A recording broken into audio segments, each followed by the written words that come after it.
అక్షరాన్వేషణ.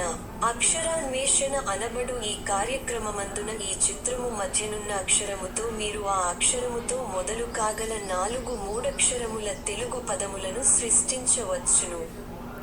అందులకు వలయు ఆధారములు ఆ అక్షరమునకు ఇరువైపులా తెలుగు మరియు ఇంగ్లీష్ భాషలలో ఇవ్వబడియున్నవి. వాటి సాయముతో ఉండవలసిన ఆ అక్షరములేమిటో కనుగొని ఆ అక్షరము చుట్టూ నున్న ఖాళీ వలయములందు నింపండి. 2 నిముషములలోగా మీరు నింపలేక పోయిన ఎడల ఆ సమాధానములేమిటో మేమివ్వగలము.